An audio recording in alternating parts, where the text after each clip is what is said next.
for us on social media. We're on Facebook, Instagram, and Twitter. I think it's time. It's time to mix it up. Hey, dumbass. Oh, me? Use your smartphone and download our free iPhone and Android app to take us with you. Okay. Can you please get off my lawn? Located in an underground bunker somewhere in Madison, Indiana, is a different kind of podcast. Welcome to Loudmouth with your host, Dean Stidham. Hey, everyone. It's been a while. And I wanted to bring you up to speed on what exactly has happened. Been a lot of trials and tribulations in my personal life. I'm sure a lot of you are going through a lot of situations. It's a different time we're living in now. But real quick, let me explain to you what's been going on with me. We were due to have a show. We've only had, I believe, 2 podcasts since the beginning of the year. We were in line to kick off a radio station. I'm so sad to say that did fall through. It was turning into a major expense, too many hidden fees, and with what else has been going on, that's been set to the side. But the podcast is going to continue. And let me explain real quick, if I can in a nutshell, what's happened.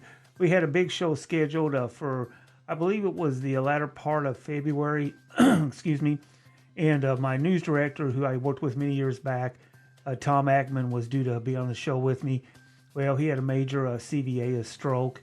And so my prayers and thoughts go out to Tom. I have been in contact with his wife, Sue. He is back home. However, not sure the status. Being back home is a good thing. So we'll keep our prayers and thoughts with you, Tom. Take care, my friend, and I hope to talk to you soon. Now, when it comes to me, what's been going on?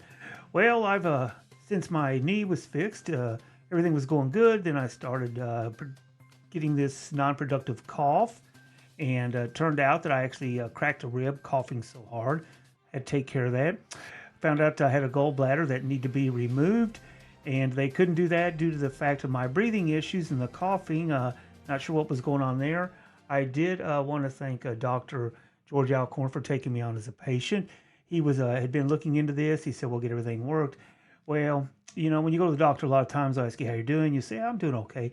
Well, I was brutally honest the last time. And after he had a serious talk with me, he ran some other tests, and he said, there's things going on that we really need to check out. Well, in the meantime, I did go on to Norton's Hospital, where I did have my gallbladder taken out by Dr. Allen. They done a fantastic job with the help of Dr. Cronin on that situation.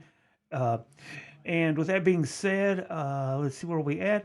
I had to see a pulmonologist down at Norton's, and was actually being referred to another pulmonologist by Dr. Alcorn as well.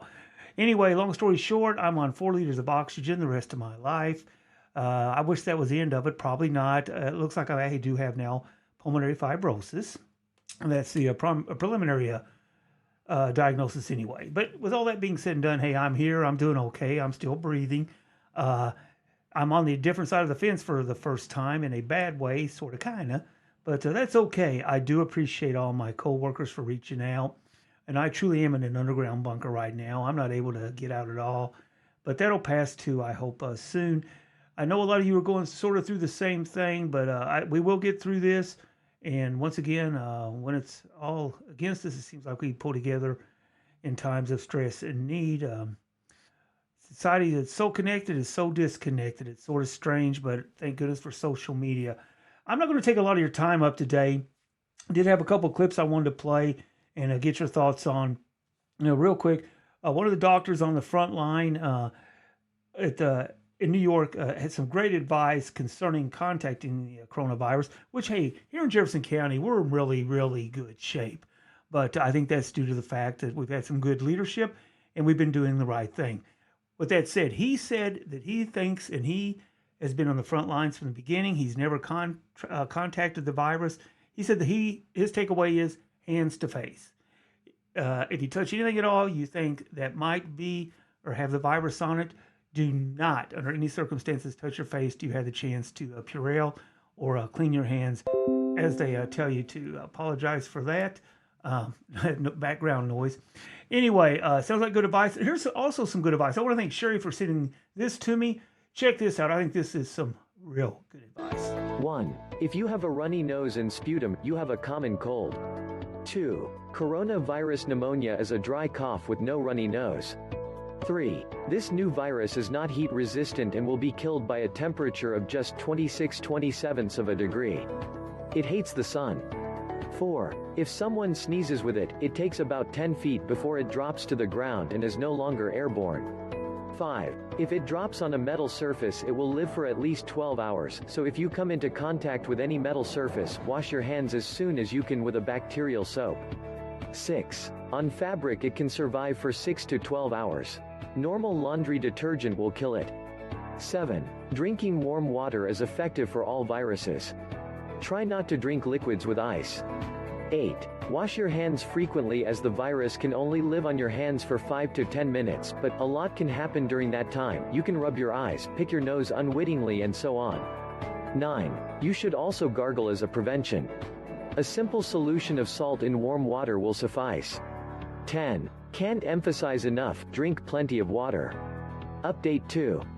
The symptoms. 1. It will first infect the throat, so you'll have a sore throat lasting 3/4 days. 2. The virus then blends into a nasal fluid that enters the trachea and then the lungs, causing pneumonia. This takes about 5-6 days further. 3. With the pneumonia comes high fever and difficulty in breathing. 4. The nasal congestion is not like the normal kind. You feel like you're drowning. It's imperative you then seek immediate attention. Update 3. The new coronavirus may not show sign of infection for many days. How can one know if she is infected? By the time they have fever and/or cough and go to the hospital, the lung is usually 50% fibrosis and it's too late. Experts provide a simple self-check that we can do every morning. Take a deep breath and hold your breath for more than 10 seconds. If you complete it successfully without coughing, without discomfort, stiffness or tightness, etc., it proves there is no fibrosis in the lungs, basically indicates no infection. In critical time, please self-check every morning in an environment with clean air. Everyone should ensure your mouth and throat are moist, never dry. Take a few sips of water every 15 minutes at least. Why? Even if the virus gets into your mouth, drinking water or other liquids will wash them down through your throat and into the stomach. Once there, your stomach acid will kill all the virus. If you don't drink enough water more regularly, the virus can enter your windpipe and into the lungs. That's very dangerous. So please do everything to ensure your safety during this pandemic. I think that's some awesome advice. I think that sums up a lot of what you should do if you suspect there's some bad stuff going on. So I thought that was pretty good. I thought that was well worth listening to. I hope you feel the same. Number 2 item I wanted to talk to you about real quick. I'm not going to take up a lot of time. Also wanted to address that we're going to be doing, or I'm going to be attempting to do a live Facebook show. I'll probably announce it for sure on my personal page. And also you can find out any information at loudmouthdean.com, which I'll be in the podcast. I'll be airing on the just audio side, which is available on Spotify, iTunes, and you know the gig. And this video here will also be on YouTube, which I hope in a great world scenario, that's how this all works out. I'm an engineer alone, and I'm still flying by the seat of my pants, but we'll get it together. In the meantime, but we will be doing a live show. I'm pretty sure we can carry that off, and I'll run some stuff by you and hope you get back to me. But also we'll be taking us some calls. And how that'll work is you'll just give your first name, which I'll see on the screen. And if that's okay, I'll just give your first name and the last 2 numbers of your phone so you'll know that it's you I'm getting ready to put on the air. We'll give it a shot if you want to just, let the world know how you're doing instead of doing all that texting, which takes me a long time. I know a lot of you people out there are pretty quick at that. Anyway, old guy, old things going on. But Dan Dockage, this was in the news last week. I wanted to get on the air and comment about that. Didn't have a chance. I did go to Scottsburg. I grew up in Scottsburg. Actually was born in Illinois, but grew up most of my life in Scottsburg, Indiana. Didn't play a lot of ball there. Did make the team one year, but a quick story behind that. I was in a game on the bench. We had all but, I think we had 4 players left on the floor. I was still warm-ups. Referee came over and said, "Hey, coach, you got anybody you can put in the game? You only got 4 guys out there." He said, "No, we don't." And the referee said, "What about the guy on the end of the bench done on his warm-ups?" Coach looked at me. He looked back at the referee and said, "We'll go with what we got. So that's was my extent. But anyway, I did have a brother who played. He did really well, and had an uncle who was an all-star. Played under. I played backcourt with Lee Rose at Transylvania, and also played under CM Newton, and went to the. I believe he played against Indianapolis Addicts in '56. Anyway, enough of that. Enough history. And there's been a lot of good players. Bill James being one, came out of a Scottsburg. I know Steve Green was there for a brief time. There's been a lot of good players. But the point I'm getting to is, I don't know if you heard it or had a chance to, it's been taken down. We did a copy, get a copy of the audio clip. Dan Dockage went off on Scottsburg due to the fact that they got rid of their coach, Brent Jameson. Now, with that being said, I don't know the situation behind it. They said they had an emergency school board meeting and they let him go. I'll let you hear his take on it. I do know in small towns, a lot of times there seems to be political stuff going on where if you're a school board member and a child doesn't seem to play enough or something, things can happen. I don't know the case, but here was his cut, and I thought he went overboard, and we'll talk about it on the other side. Man, it is amazing to me what idiots I live in Scottsburg, Indiana. You towns down there, you're all full of meth and AIDS and needles, and we should just annex them and get rid of all of them. Just get rid of all of them. Jackasses. This coach down there, I've come to find out, is not only the coach that changed the culture, he's a weight coach, he does everything for these kids. And these jackasses, because some school board member didn't get daddy to play. Dad didn't play. He didn't play my boy. My boy's out there working every day. Nah, your boy's a meth head. He's a pain in the ass. Get out of here. The hell out of here. Scottsburg, Indiana, my ass. Take a dump in Scottsburg should be our new. It's unbelievable. What the hell? Take a dump in Scottsburg. It should be the new motto. My God. We got to get my boy to play. I'll pine strap your ass to the Monon and send y'all down the Monon or whatever the hell the stupid statement was in Hoosiers. Scottsburg, Indiana. Yeah, fire the coach. Hey, somebody keep me posted on this, will you, please? Scottsburg. Man, we know basketball down here. We know it. You know we know it. Hey, jackass, I may drive down there and just beat the hell out of every school board member. How ridiculous are you? My God. Scottsburg. Scottsburg. What the hell is a Scottsburg? Scottsburg, my ass. Anything ever good ever come out of Scott? Well, Dan, you don't understand. My son was really good. And there you go. Enough of that. Anyway, that has been taken down. He is under scrutiny again with ESPN. And I would defend Dan's right to say whatever he wants. I truly thought he went overboard. And I've never been an IU fan. I did have a lot of respect for Dan. I remember back in 92, I'm not sure if that was, I don't know why I said 92, but I do remember in the NCAA tournament when playing under Coach Knight, they were playing North Carolina, and he fortunately got stuck with guarding Michael Jordan. And actually, Michael didn't have that good a night. And actually, I think Indiana won the game. But after the game, he was asked about what it was he did that kept Jordan scoring average down below his norm. And I loved his answer, and I loved his honesty. He said, hell, he just wasn't hitting. It wasn't anything I did. And from that point forward, I sort of thought, wow, that was pretty stand-up type thing to say. And then later on, of course, becoming a ESPN analyst, I like him. I think the man does a great job. But it's shit like this that really, I believe, gets him in a lot of trouble.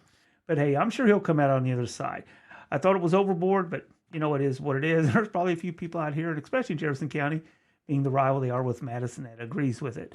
But anyway, I just want to get your ideas and your thoughts on that. Not much time left with you here today. I just wanted to drop a couple of notes, let you what's going on. We do have some guests we're going to be lining up. The podcast is going to go on. I've got some national guests going to be coming on. I'll keep you abreast of that. And hopefully we're going to get that to where you can, we can maybe do that live on Facebook if you think you would like it and you'd like to call in and talk to the guests. So we'll be promoing and let you know who's coming up. We're going to give this thing a shot, see how it works out, and let me know what you think. In the meantime, closing today, I am going to play you a cut from the first gentleman they have found in China that did reported getting the first coronavirus case. This gentleman's doing fine now. But anyway, this come to me from Tammy. And, well, here's what he had to say and how he got through the virus and what he just seems to think about the whole ordeal at this time.